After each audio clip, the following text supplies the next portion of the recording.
Kahit pa raw mamuti ang mga mata sa pagpapakintab ng sahig, alam na alam niyang sa kita niyang 280 pesos kada araw, hinding-hindi siya magiging milyonaryo.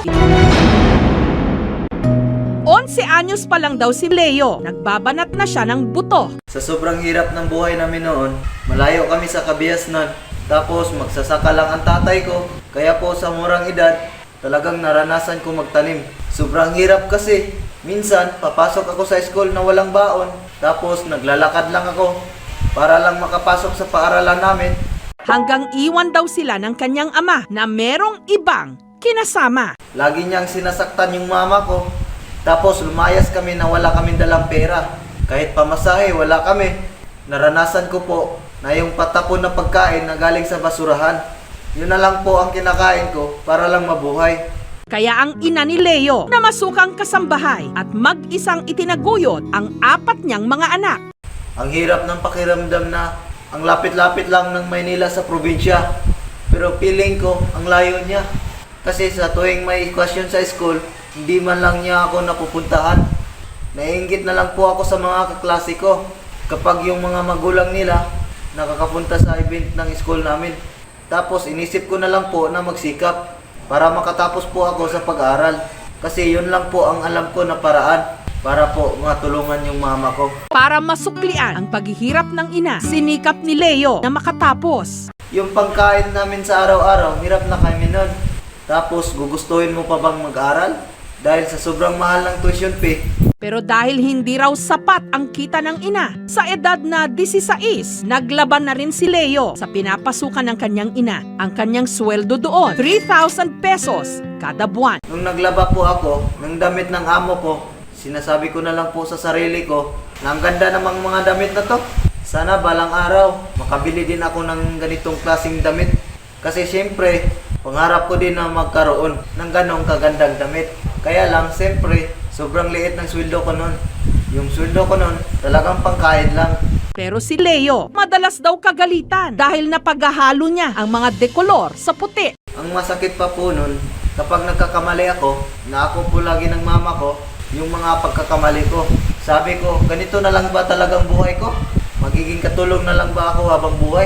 Sunod na namasukan si Leo sa isang Catholic school sa Antipolo, Rizal. Bilang tagawalis, doble raw kasi ang kita niya roon kumpara sa dati niyang trabaho, 7,000 pesos kada buwan. Maglilinis po ako sa canteen. Sa hapon naman po, pag maglilinis po ako ng computer area, lilinisin ko po yung kable ng computer isa-isa. Talagang kukuskusin ko siya. Naging maayos din daw ang pakikitungo sa kanya. Natutunan ko po doon yung dapat laging mataas ang respeto mo sa kapwa mo. Yung lagi kang magpipray kay God.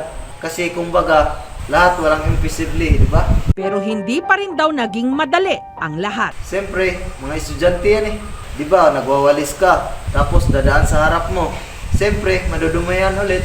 Wala naman po akong choice, kundi linisin na lang po ulit. May mga pagkakataon pangaraw na mag-isang ipinalinis sa kanya ang buong koridor ng eskwelahan dahil lahat ng kanyang mga kasama naka-bakasyon. Kung mag-stay ako at hindi mag-iisip ng ibang paraan para mabagong buhay ko. Tapos tinignan ko yung pinakamatanda namin na kasama sa trabaho. Tapos sabi ko, darating ako sa edad na to na ganito pa rin ang trabaho ko. Janitor pa rin. Matapos maging tagawalis, sunod siyang naging encoder. Lahat ng pwedeng pagkakitaan, ginawa ko na.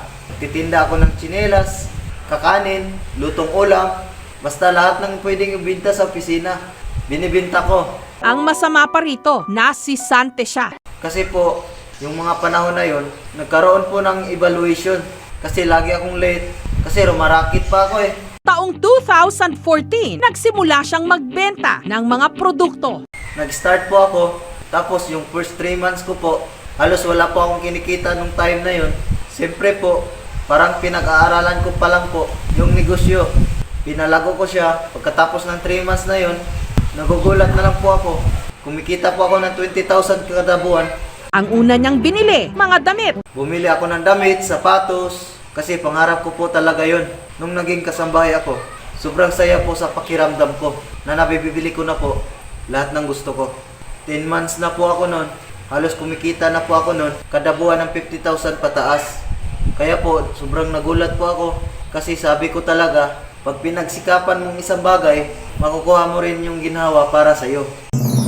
Hanggang nagsunod-sunod ang kanyang swerte, kumita ng 50,000 pesos hanggang taong 2017. Sa kauna-unahang pagkakataon, ang dating tagawalis pumalo na ang kita sa 1,000,000 piso at nagtuloy-tuloy pa ito. Nakabili si Leo ng sarili niyang sasakyan, 2 lupa para sa kanyang paupahan at kasalukuyan na ring nagpapagawa ng bahay. Sobrang sarap po sa pakiramdam. Kasi dati, walis lang po yung hawak ko. Ngayon po, manibela na po yung sarili kong sasakyan, yung hawak ko. Tapos sa isip ko, totoo ba to? Panaginip ba to? Akin ba talaga to? Dahil feeling blessed sa araw na ito, muli siyang magbabalik sa eskwelahan. Doon, pinasalamatan niya ang mga tumulong sa kanya. Basta Toy, lagi mo lang ipagpatuloy ang mga naumpisahan mo. Sige po, maraming salamat sa mga itutulong mo sa akin. Maraming salamat po. Pautang po ng yelo. Si Leo, ang halimbawa, hindi dapat sumuko, makailang ulit mang lampasuhin ng mga pagsubok.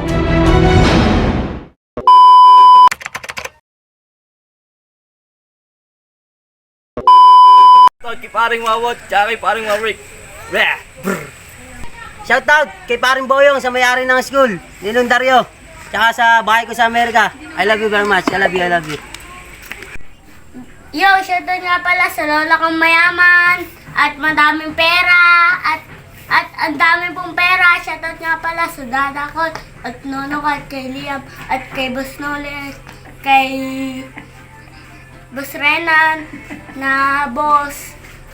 Shout out sa pamilya ko na sa probinsya ngayon, na si Tatay Joel, si Nanay Linda, saka yung mga kapatid ko, si Mona Lisa, si Anilin, at si Jomar, si Michael, saka si Jumari, saka si Janjan.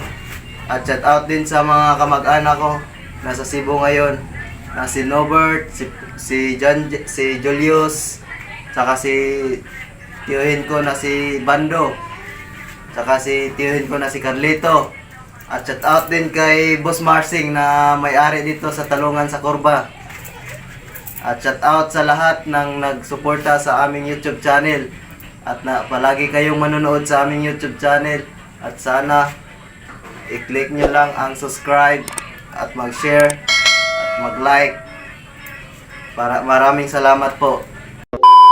Pero sino masarap, singaw pa si Ting? Parehas.